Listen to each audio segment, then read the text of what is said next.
Hi, welcome to Devika Langovan channel. இன்னைக்கு நம்மளோட சேனல்ல என்ன வீடியோ பார்க்க போறோம் அப்படின்னு பாத்தீங்கன்னா, ஆல்ரெடி ஷார்ட்ஸ்ல வந்து உங்ககிட்ட நான் சொல்லியிருப்பேன். டெய்லரிங் மிஷின் வந்து ரெடி பண்ணணும். ஆல்மோஸ்ட் ஆயிடுச்சு. ஷதன் வந்து வயிற்றுல இருக்கும்போது முன்னாடி எடுத்து வச்சது. அதுக்கப்புறம் வந்து பாத்தீங்கன்னா இதுல மோட்டர் எல்லாம் செட் பண்ணி புதுசா வந்து ரெடி பண்ணி வச்சிருந்தேன். அவன் பிறந்து ஒரு 6 மாசம் இருக்கும்போது. பட் என்னால மறுபடியும் ஸ்டிச் பண்ண முடியல அவனை வச்சுட்டு. அதனால இதை அப்படியே தூக்கி ஓரம் கட்டி வச்சதோட சரி. இப்ப மறுபடியும் வந்து பிளவுஸ் எல்லாம் ஸ்டிச் பண்ணலாம் அப்படின்னு சொல்லிட்டு மிஷின் வந்து எடுத்துட்டு வந்து ரெடி பண்ணி வச்சிருக்கேன். இப்ப என்னன்னா இது வந்து அம்மா வீட்டுல தான் இருக்கு. நம்ம வீட்டுல ஸ்பேஸ் இல்லை அப்படின்றதுனால சரி இடம் இல்லை, இங்க கொண்டு வந்து போட்டுடலாம்னு சொல்லி போட்டாச்சு. இங்க போட்டதுக்கு அப்புறம் தான் எனக்கு ஒரு ஐடியா வந்துச்சு. சரி பேசாம நம்ம வந்து ஸ்டிச் பண்ணலாம்ல, இங்க ஸ்பேஸ் இருக்கு, நம்ம என்ன ட்ரை பண்ணி பார்க்கலாம் அப்படின்னு சொல்லிட்டு. இதுல என்னன்னா பின்னாடி வந்து இது நார்மல் மிஷின் தான். இது எப்ப வாங்கினது அப்படின்னு பாத்தீங்கன்னா ஒரு 14 இயர்ஸ் இருக்கும். அதுக்கு முன்னாடி வாங்கினது. பட் நல்லா ஒர்க் பண்ணிட்டு தான் இருந்துச்சு. அதுக்கப்புறமா வந்து பாத்தீங்கன்னா ஆக்சுவலா வேற ஒரு மிஷின் வந்து வாங்கியிருந்தேன். அது எப்படின்னா ரொம்ப காம்பாக்டா இருக்கும், நம்ம எங்க போனாலும் எடுத்துட்டு போற மாதிரி மிஷின் வந்து இருந்துச்சு. இது முன்னாடி வந்து பாத்தீங்கன்னா நமக்கு இது மாதிரி மோட்டர் எல்லாம் வந்து செட் பண்ணல, நார்மலா தான் இருக்கும், நம்ம பெடல் மிதிக்கிற மாதிரி தான் வந்து இருந்துச்சு. அது வந்து பாத்தீங்கன்னா பார்ட்ஸ் எல்லாம் உடஞ்சு ஆக்சுவலா இன்னுமே நல்லா தான் இருக்கு. அது தூக்கி மேல வச்சுட்டேன். எனக்கு அதுல சில பார்ட்ஸ் எல்லாம் இப்ப கிடைக்கிறது இல்லை அப்படின்றதுனால அதை எடுத்து மேல வச்சாச்சு. இதுல வந்து பாத்தீங்கன்னா நம்ம மோட்டர் வந்து ஃபிட் பண்ணிருக்கோம்.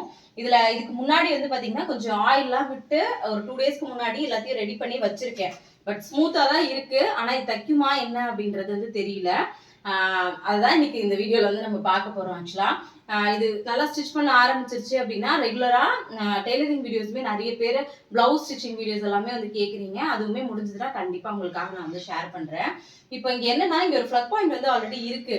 பட் நான் அதனாலதான் இங்க போட்டிருந்தாங்க, இங்க ஒரு டேபிள் மட்டும் போட்டுட்டா நம்ம யூஸ் பண்ணிக்கலாம் அப்படின்னு நினைச்சேன். பட் வந்து இந்த ஃபிளக் பாயிண்ட் வந்து ஒர்க் பண்ணல. அதனால வந்து பாத்தீங்கன்னா இந்த இடத்துல ஒரு ஃபிளக் பாயிண்ட் இருக்கு, அதுல ஒண்ணு போட்டா போடணும். அப்படி இல்லைன்னா ஒரு அடாப்டர் ரெடி பண்ணி அதுல இருந்து கனெக்ஷன் கொடுத்து போடுற மாதிரி வந்து இருக்கும். இப்போ எப்படி இருக்கு, ஸ்டிச் பண்ண முடியுதா இல்லையா அப்படின்றத பார்க்கலாம். ஆயில் விட்டதுனால கொஞ்சம் ஸ்மூத்தாவே இருக்கு. முன்னாடி வந்து பாத்தீங்கன்னா நம்ம இப்படி சும்மா சுத்தணும் அப்படின்னா கூட அது சரியா இல்லை. பட் இப்போ வந்து பாத்தீங்கன்னா ஓரளவுக்கு ஸ்மூத்தா தான் வந்து இருக்கு. இப்போ நம்ம வந்து ஸ்டிச் பண்ணி பார்க்கலாம். இந்த நூல் உள்ள அடியில எல்லாம் வந்து என்ன ஜாம் ஆயிருக்கு என்ன எதுவுமே எனக்கு தெரியல. ஆல்மோஸ்ட் ஆயிடுச்சு, 2 வருஷம் கிட்ட ஆயிடுச்சு. மறுபடியும் ட்ரை பண்ணி பார்க்கலாம் தைக்க முடியுதா இல்லையா.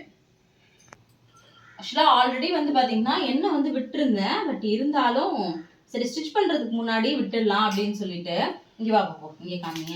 இப்போ நமக்கு நார்மலாகவே மிஷின் வந்து பார்த்தீங்கன்னா ரொம்ப துருலாம் பிடிச்ச மாதிரி இருந்துச்சு அப்படின்னாலும் இந்த மாதிரி ஹோல்ஸ் எல்லாம் இருக்கும். அதுலலாம் வந்து நம்ம ஆயில் போட்டோம் அப்படின்னா நமக்கு வந்து ரொம்ப ஈஸியாக வந்து இருக்கும். நிறைய பேருக்கு வந்து பெடல் பண்ணும்போதே ரொம்ப கஷ்டமாக இருக்கும் ஸ்டிச் பண்ணுறதுக்கு எல்லாத்துக்குமே. பட் இந்த மாதிரி அப்பப்போ ஆயில் வந்து போடுங்க.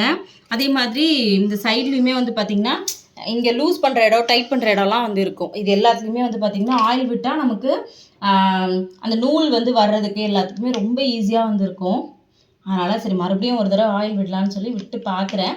பட் இந்த மாதிரி ஆயில் வந்து விடுறீங்க அப்படின்னா என்ன பண்ணோம் அப்படின்னா ஆயில் விட்டுட்டு உடனே வந்து ஸ்டிச் பண்ணக்கூடாது. அதே மாதிரி வந்து பார்த்தீங்கன்னா ஒரு ரஃபாக ஏதாவது ஒரு துணி எடுத்து ஃபுல்லாக ஃபஸ்ட்டு தொடச்சிட்டு அதுக்கப்புறம் அதில் வந்து ஒரு 10 மினிட்ஸாவது சும்மா ரஃபாக வந்து அடிச்சுட்டே இருங்க. ஏன்னா அந்த ஆயில் வந்து அந்த துணியில் ஃபுல்லாக அப்சர்வ் ஆகிக்கும். அதுக்கப்புறம் நீங்கள் ஏன்னா நல்ல துணியில் ஏதாவது ஸ்டிச் பண்ணுறோம் அப்படின்னு எண்ணெய் விட்டுட்டு உடனே ஸ்டிச் பண்ணுறாதீங்க.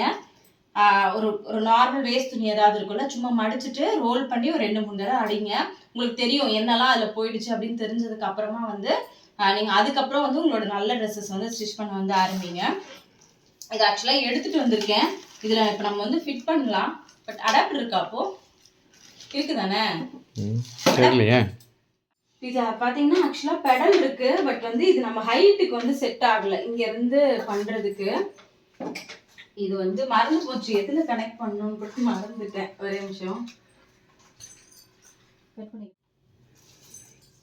அந்த இடத்துல செட் பண்ண முடியல. அதனால வந்து பாத்தீங்கன்னா இப்போ இங்க வந்து எடுத்துட்டு வந்தாச்சு. இதுல வந்து பாத்தீங்கன்னா கனெக்ஷன் வந்து கொடுத்துட்டேன். இதுவுமே வந்து பாத்தீங்கன்னா இப்போ ரீசெண்டா வாங்கினது தான். ரீசெண்டானா ஒரு 1 இயர் பேக் வாங்கினது. இதுவுமே உடஞ்சிருச்சு. அதனால இது வந்து புதுசா வாங்கினேன். பேப்பர் கூட பிரிக்கவே இல்லை. இப்போ நம்ம வந்து அடாப்டர் வந்து போட்டு செக் பண்ணி பார்க்கலாம். இதுல 2 ஃபிளக் பாயிண்ட் தான் ஒர்க் பண்ணுது. ஓகே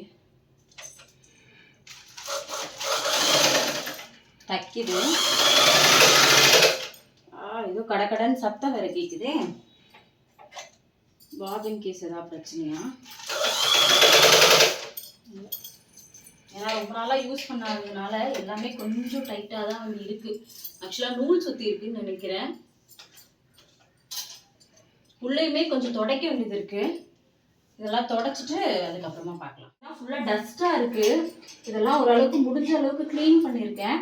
பட் இது ரொம்ப நாளாக யூஸ் பண்ணாததுனால மேபி இந்த மாதிரி சவுண்ட் வரும்னு நினைக்கிறேன்.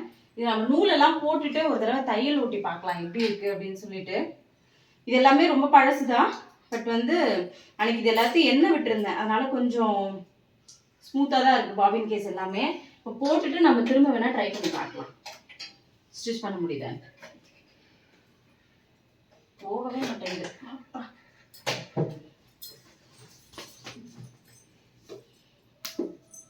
இதிலே தச்சு பார்க்கலாமா? நூல் வந்து போட்டு பார்க்கலாம். பட் எனக்குமே வந்து ரொம்ப நாள் ஆயிடுச்சா, அதனால கரெக்டாக தான் போடுறேனா அப்படின்றதுமே தெரியல. பட் தெரிஞ்ச அளவுக்கு நானுமே ட்ரை பண்ணுறேன். இப்படி தான் போடுவாங்க. பட் முன்னாடி வச்சுருந்த மிஷின் வந்து பார்த்திங்கன்னா அது ஆக்சுவலாக பவர் மிஷின் தான் அதுவுமே. பட் அதில் வந்து இந்த மாதிரி போடுறதெல்லாம் இல்லை. அதில் அப்படியே டோட்டலாக வேறு மாதிரி இருக்கும். ஆனால் அதெல்லாம் கம்பேர் பண்ணும்போது இந்த மிஷின் வந்து பார்த்திங்கன்னா ரொம்ப ஒர்த்துனே சொல்லுவேன். ஏன்னா 14 இயர்ஸ் கிட்ட ஆகுது இது வாங்கி. பட் இது வரைக்குமே இது சின்ன சின்ன ஃபால்ட் எல்லாம் வரும். நான் வந்து கொஞ்ச நாள் முன்னாடி ஒரு 1.5 வருஷத்துக்கு முன்னாடி சர்வீஸ் வந்து கொடுத்துருந்தேன். பட் அப்போவுமே வந்து பார்த்திங்கன்னா நல்ல கண்டிஷனில் தான் வந்து இருந்துச்சு. இதில் இந்த நூல் கோக்குறது தான் பெரிய கஷ்டமாக இருக்கும். கோத்துட்டு நம்ம ஸ்டிச் பண்ணி பார்க்கலாம். எனக்கு தெரிஞ்சு இது ஒர்க் ஆகும் அப்படிதான் நினைக்கிறேன். மிஷினு கோக்க முடியல, நமக்கு சும்மாவே கண்ணு தெரியாதா? ஓகே, ஒரு வழியாக போட்டாச்சு. ஸ்டிச் பண்ணுதான்னு பார்க்கலாம். அப்போ இது இந்த துணியிலே தப்புமா? தலையாணி வருது. சும்மா அடிச்சு பார்க்கவா? அடிச்சு பாரு. இங்க வந்து கடலே கரெக்டாக தைக்கணுமே.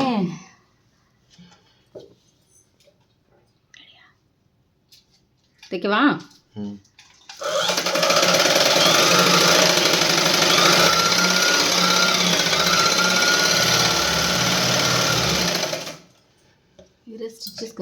சூப்பர் ஸ்டிச்சஸ் வந்து நல்லா வந்திருக்கு. பட் என்னன்னா இது வந்து கொஞ்சம் பெரிய ஸ்டிச்சஸாக வந்திருக்கு. இதுக்கு ஏதோ பண்ணுவாங்களே, இதில் ஏதோ அட்ஜஸ்ட் பண்ணுவாங்கன்னு நினைக்கிறேன். இதில் இல்லை, எதுலேயோ அட்ஜஸ்ட் வந்து பண்ணுவாங்க. தையல் வந்து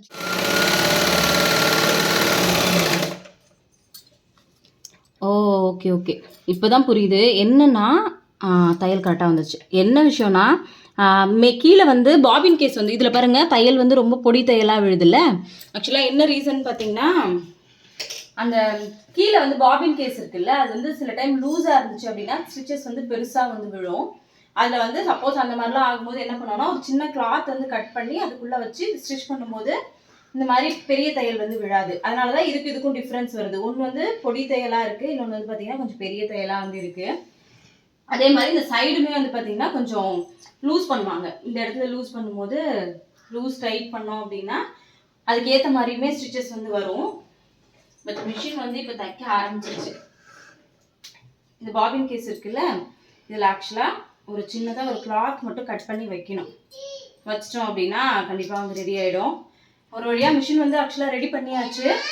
அங்கே வரேன் அம்மா, ரெடி பண்ணியாச்சு.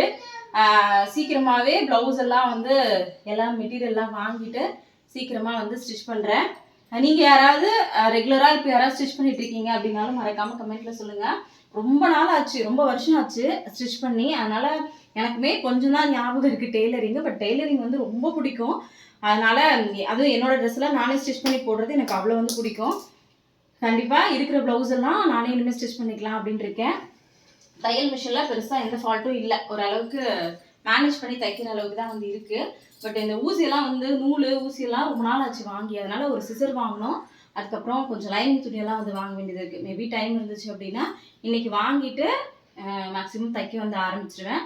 Thank you so much. இந்த வீடியோ உங்களுக்கு பிடிச்சிருந்துச்சு அப்படின்னா மறக்காமல் கமெண்ட்டில் வந்து சொல்லுங்கள். ஊருக்கு போகிறேன் நான். ஆக்சுவலாக போயிட்டு வந்ததுக்கப்புறமா ரெகுலராக டெய்லரிங் சம்மந்தப்பட்ட வீடியோஸுமே ஷேர் பண்ணுறேன். எனக்கு தெரிஞ்ச விஷயத்த உங்களுக்கும் ஏதாவது சில விஷயங்கள் தெரிஞ்சது அப்படின்னாலும் மறக்காமல் என்கிட்ட வந்து சொல்லுங்கள். அதே மாதிரி நேற்று வந்து கொஷின் அண்ட் ஆன்சர் வந்து உங்களுக்கு என்னை பற்றி ஏதாவது தெரிஞ்சுக்கணுமா, அதுக்கு வந்து கீழே வந்து கொஷின் கேளுங்க அப்படின்னு சொல்லி கமெண்ட்டில் சொல்லுங்கன்னு சொல்லியிருந்தேன். அவ்வளோ பேர் வந்து மெசேஜ் பண்ணியிருந்தீங்க. நிறைய பேர் ஒரே கொஷினை ரிப்பீட்டடாக வந்து கேட்டுகிட்டே இருந்தீங்க. கண்டிப்பா முடிஞ்ச அளவுக்கு நாளைக்கு வீடியோ போடுறதுக்கு ட்ரை பண்றேன். இன்னைக்கு போடலான்னு பார்த்தேன், பட் இன்னைக்கு டைம் இல்ல. அதனால கண்டிப்பா நாளைக்கு மார்னிங் வந்து வீடியோஸ் வந்து அப்லோட் பண்றேன். Thank you so much. மறுபடியும் இன்னொரு வீடியோல பார்க்கலாம்.